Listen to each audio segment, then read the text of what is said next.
श्री स्वामी समर्थ.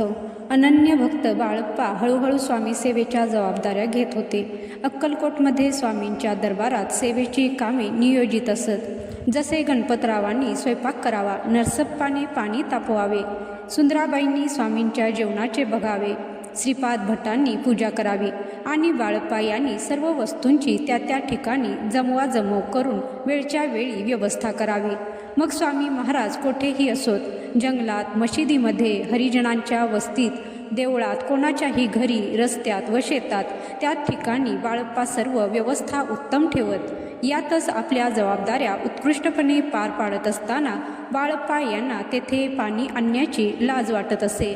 हा प्रकार स्वामींच्या लक्षात आला आणि एके दिवशी बाळप्पा यांच्यावर पाणी आणण्याचा प्रसंग आला आणि त्यांना जरा लाज वाटू लागली. तेव्हा स्वामींनी त्यांच्याकडे बघितले आणि बोलले, निर्लज्ज सन्निध गुरु. श्री बाळप्पा यांना गुरुकृपेची तळमळ होती, त्यामुळे त्यांचे मन संवेदनशील झाले होते आणि म्हणूनच स्वामींची आज्ञा त्यांना समजली आणि जी कामे करण्यात त्यांना लाज वाटत असे ती सर्व कामे ते अतिशय आनंदाने स्वामी सेवा म्हणून करू लागले आणि स्वामी भक्तीच्या वरच्या वर्गात त्यांनी प्रवेश केला. तर मंडळी, या कथेमधून आपल्याला हाच बोध मिळतो की श्री गुरु सदैव संपूर्ण समर्पित शिष्यांसोबत असतात.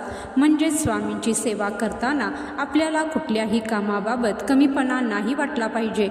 जी काही स्वामी सेवा आपल्याला दिली आहे ती संपूर्ण समर्पित भावनेने केली पाहिजे. हे कायम लक्षात ठेवा. धन्यवाद. जय श्री स्वामी समर्थ.